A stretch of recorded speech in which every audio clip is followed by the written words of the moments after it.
You're listening to Wildlife Control Consultant, where we provide research-based information on all things related to vertebrate pest management. Hi everyone, Stephen Vantassel here, Wildlife Control Consultant, bringing you another episode of Wildlife Control Consultant podcast. Hey, glad to have you on board. I hope you're doing well.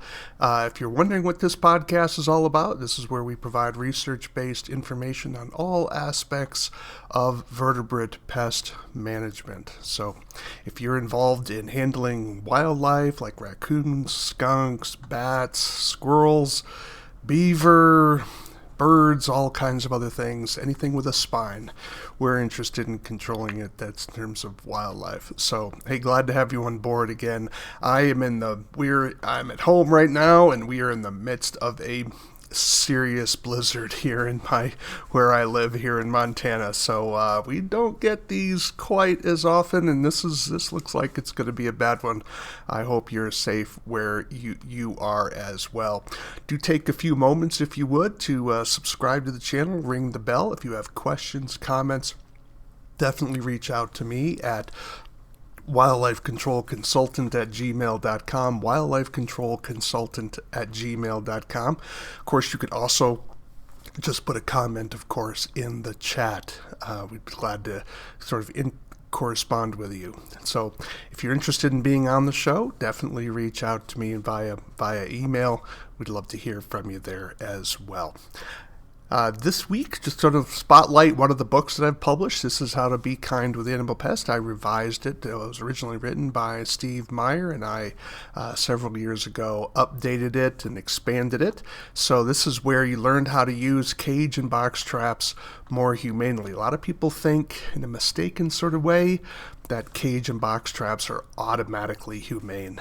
That is not true. So definitely learn how to use your cage and box traps appropriately to minimize pain. Because again, the goal in wildlife damage management is not to see how much pain we're going to be causing animals suffering. We want to be sure that we're doing things responsibly. There is pain in our work. That's just the reality of it. I'm not apologizing for that, just explaining it.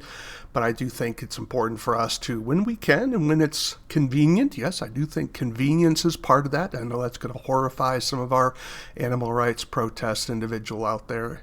But nevertheless, that's part of the deal, right? And so we don't want things that are being so expensive that it's going to cost undue hardship to us. But there's a lot of things we can do that don't cause undue hardship, and I think we're obligated to sort of do some of those. So if you're interested in learning more, definitely check out Being Kind to Animal Pests. Glad to have that with you. All right, well, what do I want to talk about this week? Well, I've been doing some work on a project on bats, and so I wanted to talk a little bit about white nose syndrome. Now, white nose syndrome is a serious fungal infection that's killing a lot of our bats. It sort of started, I believe, in 2006 here in the United States. I can sort of check that here in a moment. But you can see this poor little brown bat is in a cave, and notice the fungal the fungal presence around his nose. Of course, that makes sense because he's going to be expiring moisture around that, but also you can see how it's really damaging his wings. So this bat is basically a flying dead bat, basically. This bat is not going to make it and probably hasn't made it. What happens is this fungus begins to irritate the bat during its hibernation period, and so it keeps waking up, and so it basically burns through its fat reserves and causes it to starve to death before it can get through the winter and start feeding again on insects. And so it has done some incredible damage to. You say, well, where did this fungus come from? Well, the theory is that it came from someone who was maybe doing some cave work in Europe, and they had some contaminated caving equipment, and then when they did some caving in New York State, that's where it first emerged, or was first discovered, and then that's where it occurred probably then. So it was an accidental introduction, not looking at someone that they deliberately tried to do this, because it's natural. It's a natural in fungus. Of course, any fungus is automatically natural, but I should say native. It's a native fungus to Europe. So their bats have developed some immunity having resistance to this particular fungus. It's not wiping out their bat populations. Unfortunately, our bats do not have that kind of resistance yet, although there's some, hoping that they survive long enough so that they can get resistance. But certainly with the little brown bat, some of the number declines. I think it's somewhere in the 95, 97% reductions, and it's been devastating. And they're not the only bat that's been affected. So this is what it is, and so we're going to talk about us and say, well, what's this got to do with wildlife control operators and people in the vertebrate pest field?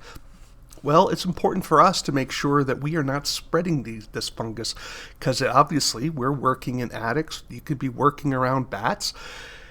And how do you know they're infected? There could be some of this fungal spores that are in that particular attic, and you're getting it on your equipment, and then you bring it to another maternity colony, another bat location, and now you're spreading that fungus potentially to a new group of uncontaminated bats. And so this is the problem. So how do we go about doing that? Well, there's information from a team of individuals involved in white nose syndrome. So it's the white nose syndrome response team. You can see the .org here. So it's whitenosesyndrome.org. I mean, it's pretty straightforward. And this is sort of the official clearinghouse of all the information related to white nose syndrome in bats. So you can see the resources over here, education, documentation, activities. So you're not going to necessarily get all the publications related to this, right? Some of those are going to be copyrighted by various journals. But you are going to be sort of getting the synthesis and sort of the conclusions of that information. And so this is how they're going to disseminate this. And so one of the things that they do, of course, is they try to show you. Let me see if I can give you a, see what we have here. The fungus. I'm trying to find the big map here if I can locate it. Because the spread map, here it is. Okay, just had to go farther down the screen. So here is the big spread map. Let me kind of blow that up a little bit for those of you that are able to view from the video. And it will show you basically how this all started. So it's kind of cool how they set this up. Now you can see the X. The X is where this was originally discovered in New York State. Okay, and then so they have that as basically 2006, and you can see how the key over here to the right kind of shows you this, how this is spreading across the state. So what they do is they start off with, it's suspected contamination, suspected presence. Then it goes to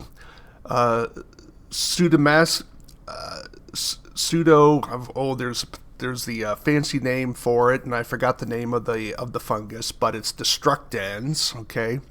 And that's PD positive, PD presumed, right? So they have different levels here, and then they finally get to the confirmed level. So, and this is how it starts. So they have, we think this is going to be the fungus. Then we kind of confirm that the fungus is there. In other words, a bat can have the fungus, but not necessarily have the disease, right? In other words, you could sort of test positive for an infection, but you may not suffer any consequences from that.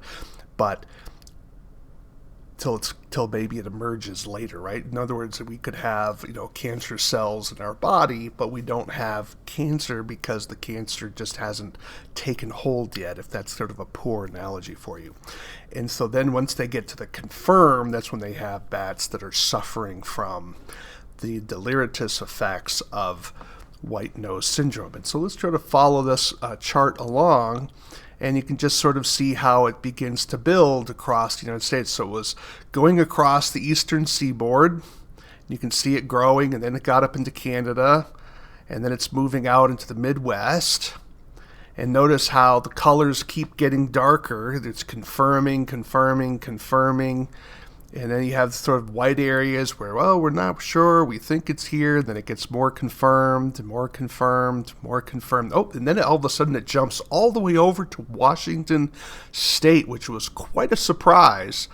That kind of took us a little bit by surprise. I shouldn't say us, I'm not part of this team per se, right? But nevertheless, that was kind of a surprising. Like, why did it get to Washington, right? That's a pretty big jump. And so there's theories about how that occurred.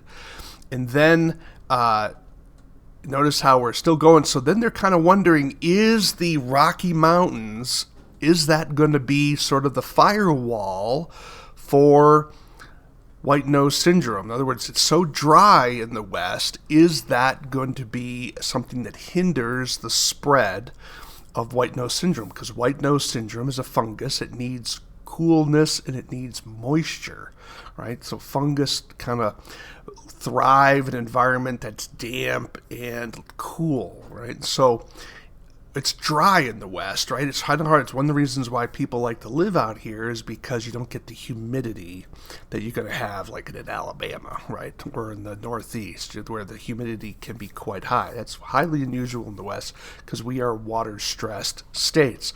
And so that was kind of the hope, the prayer, for lack of a better word. And then we're kind of moving along, and now we're getting into South Dakota, and then we're moving off into, all of a sudden we're getting more instances in Washington State. You can see it pop up here in California. You're starting to get into some of the Plains provinces up in Canada.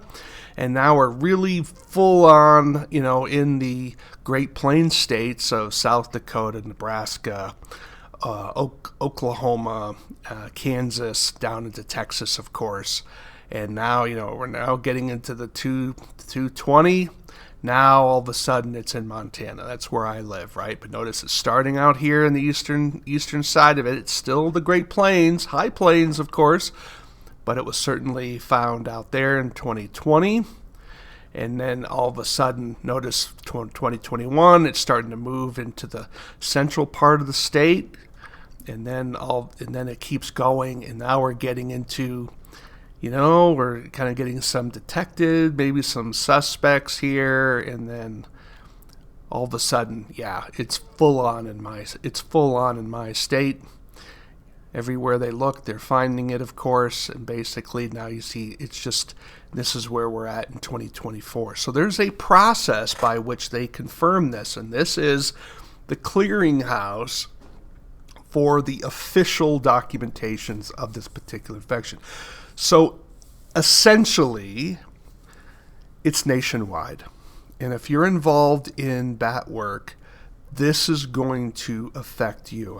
I talked to one person who was doing bat work, it must have been probably 7 years ago, and they said that it devastated their bat work. In other words, it just basically eliminated that portion. That's kind of what I experienced with the Mid-Atlantic rabies epidemic with raccoons. Raccoons were a significant part of my business when I was in Massachusetts. Mid-Atlantic rabies epidemic came through, wiped out a third of my business. It was pretty devastating, right? And so this is something you have to keep in mind. So you want to be sure, like if you're a bat specialist, granted, there's big money in bats, there's no doubt about it, but understand when you're relying on one particular species, you run the risk business-wise that if some sort of disease kicks in, it can really knock your business for a loop. So this is one of the challenges of being specialized, where you're kind of vulnerable to something that's completely out of your control. All right, so now you say, all right, Stephen, the fungus is bad. We don't want the fungus. The fungus is here. What's that got to do with me? Well, this is where you as a professional need to be sure that you are endeavoring not to be spreading these fungal spores to new locations so that you're not contaminating other bats. So how are you going to do that? Well, let's talk about that. So when we get up here to this home page, again, this is the home page of whitenosesyndrome.org, whitenosesyndrome.org. We're going to click here on decontamination information. And that brings you to this page. So there's a picture of what the fungal spores look like, right? This is a fluorescent stain. So they take they stain the eggs so that way they show up better under the microscope. And it shows the spores with their nuclei of the fungus that causes white nose syndrome. And so this has been done by Barry E. Overton of Lock Haven University. Very thankful for that. Notice the scale on the lower right. It may be hard for some of you to see, but that's 5 microns, right? So 5 microns is pretty small, okay? You might remember that with your respirator that's HEPA filtered, that filters down, I believe, to 0.3 microns, if memory serves. So it's pretty small and very, very small. So these are not something you're going to see. You just have to sort of know that they could be there, which makes it hard. It's hard to manage something you can't see and know where it can be, and you're not going to go into detecting for it and doing swabs. That's just something you're not going to do. So how do you prophylactically decontaminate and stop the spread and try to reduce the risk of spreading this particular disease? Well, they have a publication, and it was updated in 2024. You can see those of our Canadian friends up north. There's a decontamination protocol that is for you, and that was published in 2017. That's also available. I'm going to rely on the one that's more recent and just sort of outline some of the things there. I encourage you to read it. It's not very long. I'm just going to open it up here, and this is the white nose syndrome decontamination protocol, published in March of 2024. So I'm doing this podcast here in January of 2025, so this is not very old. All right, so we're going to open this up. It's a PDF, and we're going to take a look at this particular publication here. All right, so here we are at the bottom. I got to get back up to the top, and there we go. National White Nose Syndrome Decontamination Protocol, updated in 2024. And you can see they have a cleaning station here out, looks like, at this particular park. Okay, now understand, this particular document was written for people who are doing bat research, right? So this is trying to help them when they're going into some of these caves and capturing bats and doing measurements on them and doing bat counts and bat presence surveys. That this is for them. This is designed for them. So we have to sort of read this and look at how we can apply it to ourselves. This is new information in a sense, right? There's been talk about doing decontamination. The decontamination thing's been around for, I think, since 2017, perhaps even earlier. But we really don't have, it's a moving target, right? We're learning, we're learning as we're doing. And we don't know how effective this is going to be for us, right? So with researchers, their task is a little bit different than the task that you're doing as a professional, right? Researchers don't have to make a profit. So this is something that's going to be hard for business owners to do, because this is going to add expense and time to your work, which therefore you're going to pass on to your customers. And so this is where the rub comes in, right? But nevertheless, I'm really going to encourage you to take a look at this particular document and try to implement some of the best practices here for yourself, so that we can at least try to be doing something, even if we don't know everything. So very nice with this particular publication. Let me blow this up a little bit more so many of you can see it a little bit better. Notice how that gives you straight away what the changes are compared to the earlier documentation. So if you were relying on the earlier protocol, understand that there have been some changes, and some of those changes were the Formula 409 and Hibiclens. These are two antifungals. They've been removed from the improved disinfection product table. So understand that this particular protocol is focused only on the fungus that causes white nose syndrome. It's not talking about other infections or other diseases. It's just focusing on white nose syndrome. Now, presently, there's no evidence that white nose syndrome affects people. at least at this particular time. Nevertheless, before you go into any contaminated area, bad area, you want to be sure you're wearing your PPE, of course, your HEPA filter respirator, ideally full face mask, you're wearing gloves. So there are other podcasts that are going to be dealing with that. Help yourself in viewing those through the list that we have at our channel. But nevertheless, this is understand. So they're saying is that Formula 409 HibiCleanse, I guess their research found that it wasn't good enough to really control this particular fungus, so it's not going to be useful for controlling white nose syndrome fungus. They've also narrowed the percentages necessary to with isopropanol, which is an alcohol. And they said previous protocol said you had to use a concentration of greater than 50%. Now they're saying the concentration must be between 50 and 70%. So that's certainly some progress. And then they also updated some material for those of you that live in Hawaii and Alaska and Puerto Rico. And then they gave some guidelines for the movement of gear and when to decontaminate gear in a bulleted list. They did some formatting issues to help. And they also talk about here how to decontaminate mist nets, harp traps, and acoustic equipment, right? These are things that typically not used in a bat context for wildlife control operators. So here is the name of the fungus. I couldn't get it out there before, but now I have a chance to read it for you. It's Pseudogymnoascus destructans. Pseudogymnoascus destructans. I'll get it out eventually. That's why they call it PD, right? So that causes, that's the agent that causes white nose syndrome in bats. So it gives you a little bit of brief history there. And now they get right down to what's the process.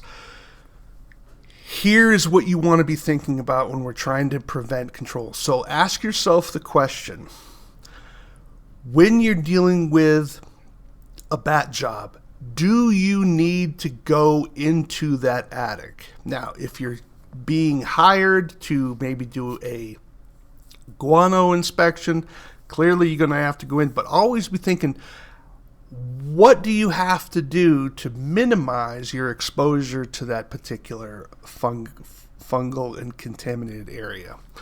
So if you don't have to go into the attic, let's say you're doing an initial inspection and you demonstrate that there are bats that are getting into this attic, if you don't go in, you don't have to decontaminate. If you're entering into an attic, now you have to be thinking about, are you contaminating your clothes and equipment? And then you go to another bat job, and now you're going into that attic. You could be spreading those spores. And that's the concern. So minimizing your exposure to begin with is the first step. Now, obviously, we can't be perfect with that because in certain jobs, you're going to have to go up in the attic. But then you need to have a plan for going into that particular attic. And so here's my suggestion, in addition to what you're going to see here in this particular document. If you don't have to go into the attic, don't go into the attic, right? So, because that's going to save you from the decontamination side of things. If you're going to go into the attic, bring as little equipment as you need to get in there, because the more equipment you bring in, the more you're going to have to clean. Be thinking about the kinds of equipment you're bringing up there. If the equipment that can be dunked is going to be better than equipment that you can't dunk, right? Because it's easier to clean things that are washable and that can be submerged in these disinfecting solutions for white nose syndrome. So that means, think about wearing a Tyvek suit, having disposable gloves. You need to have I would suggest having a container of clean equipment and then a container of contaminated equipment, so that when you leave the house, you're going to peel off all this material, you're going to drop it into the dirty container, and then you're going to wash your hands and clean up as much as you can. Ideally, according to this document, they would like you to change your clothing so that you can then launder your clothing. This is where it kind of gets tough for us, right? Are you really going to be in a situation where you're going to be able to change all your clothes all the time?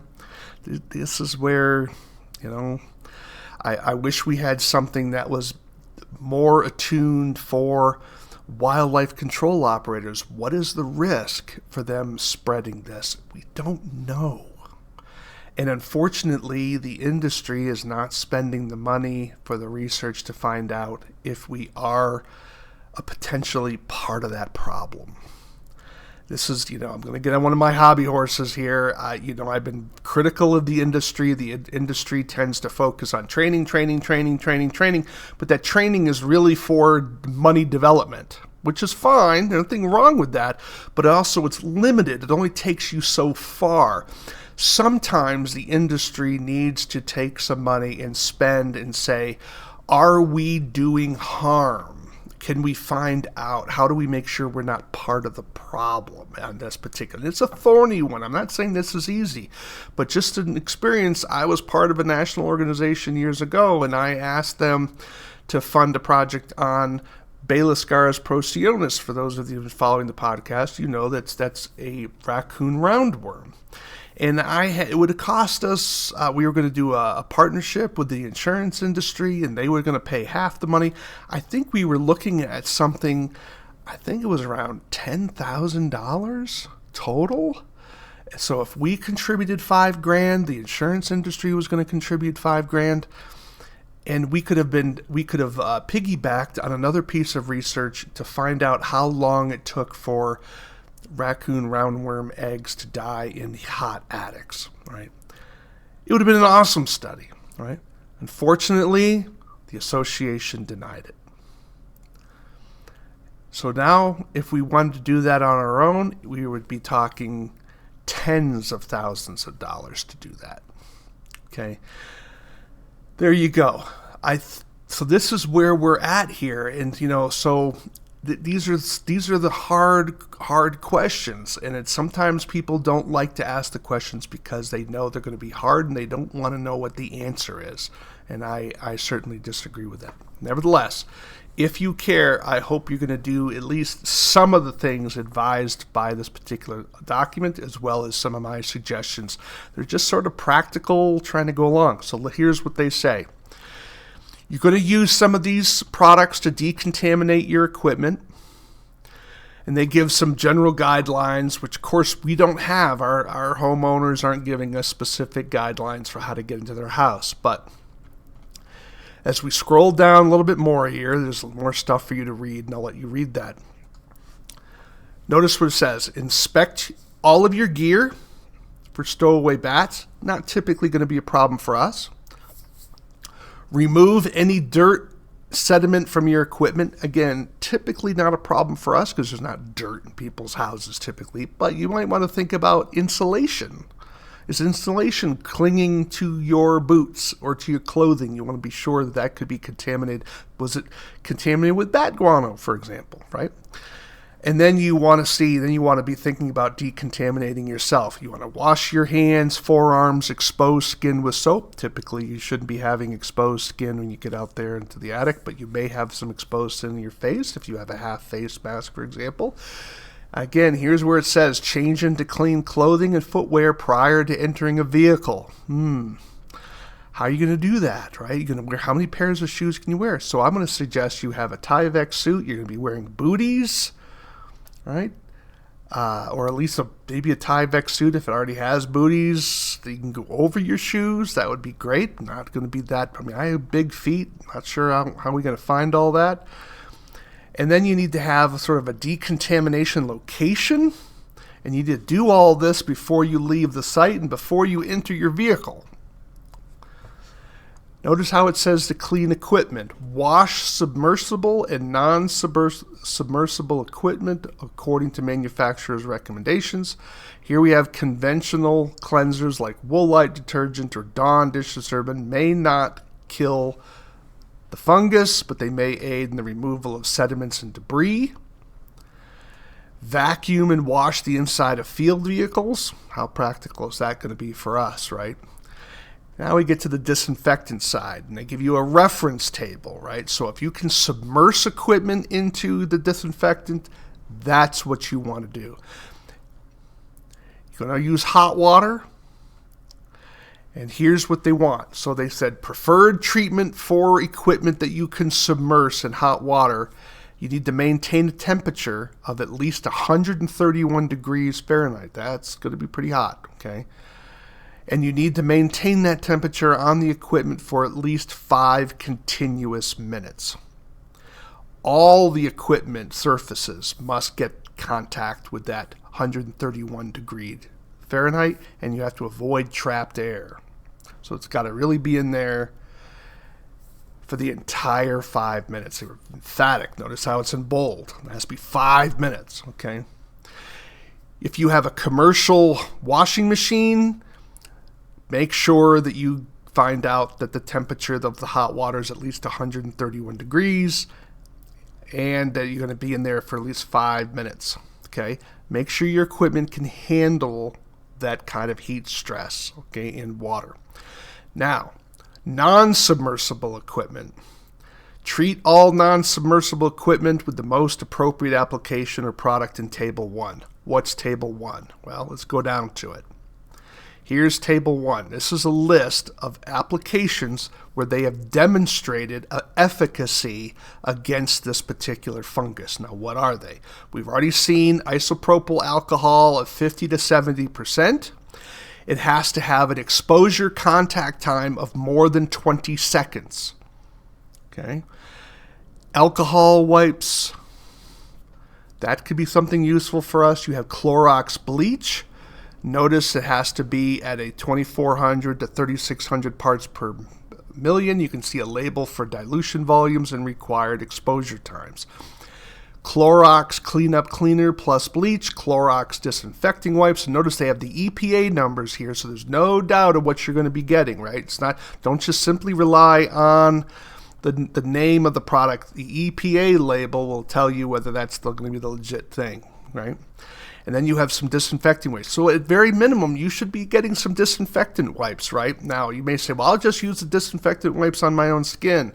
Make sure the product is labeled to be used on your skin, right? Some of these products where, they're putting all over themselves, they're not labeled for our skin. Okay, follow the label because as pesticides, the label is the law. And Lysol all-purpose cleaner, lemon breeze, you at least get a fresh scent in your equipment, that sort of thing. And then something I haven't never heard of before, Virkon S, 1%, and again, it has an EPA number here.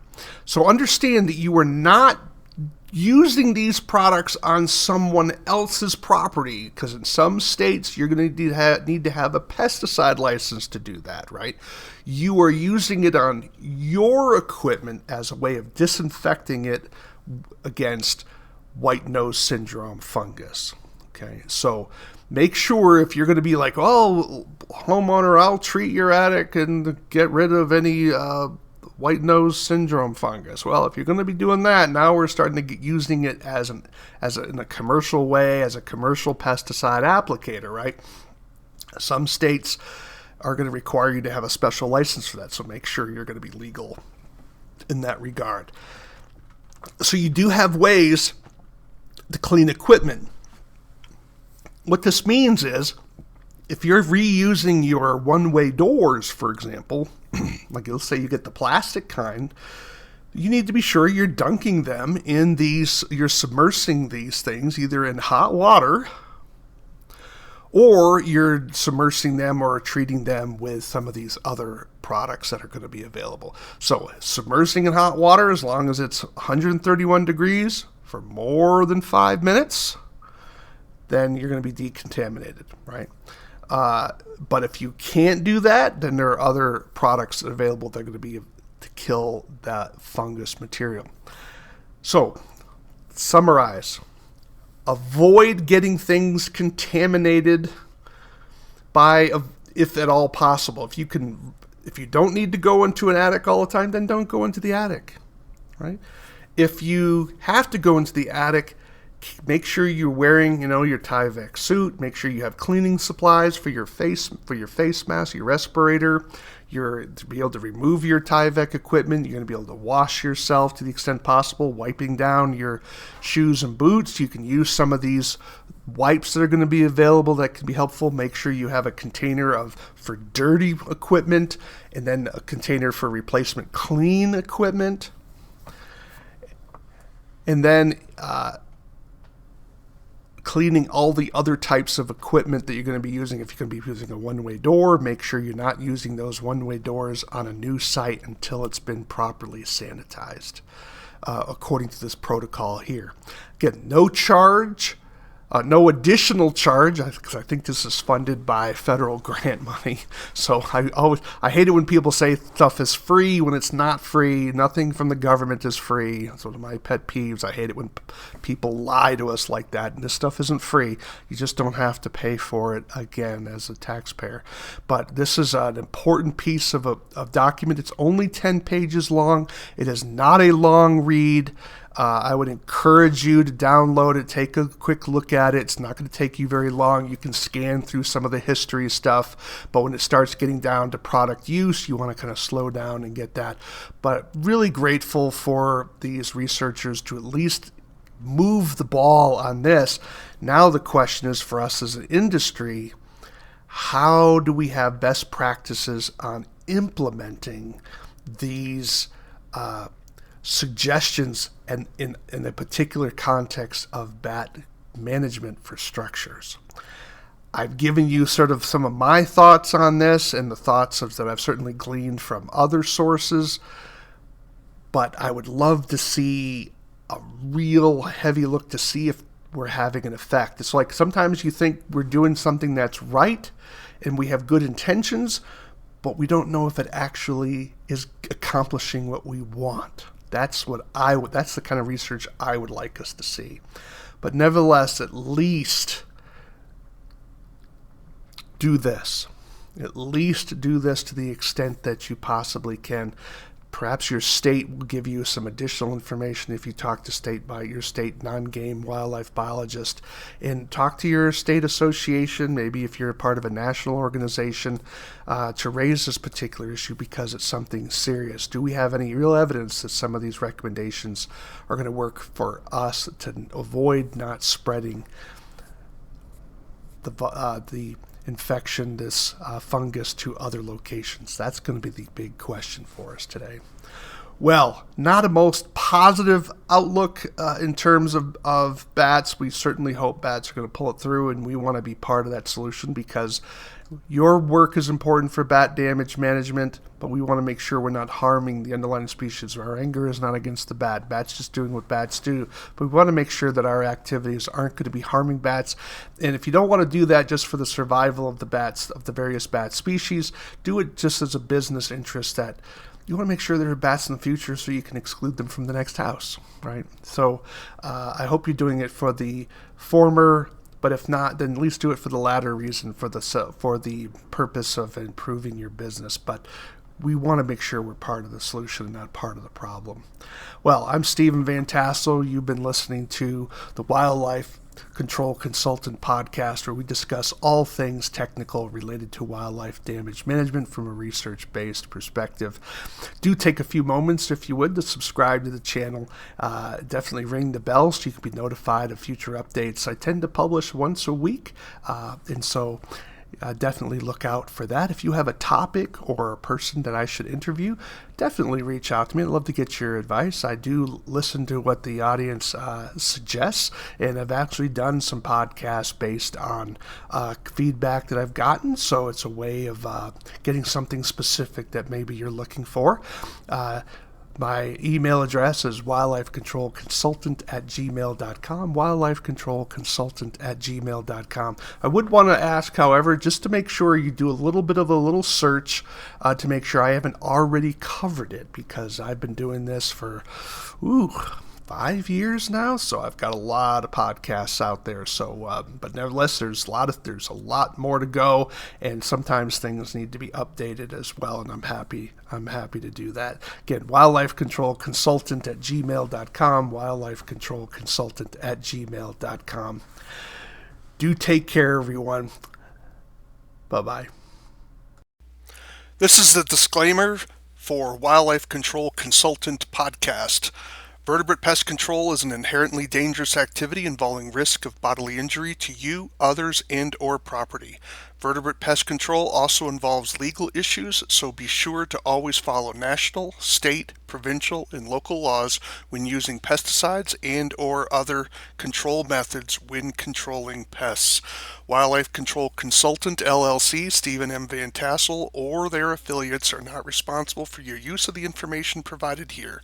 Always consult a qualified and appropriate professional before employing the information provided here.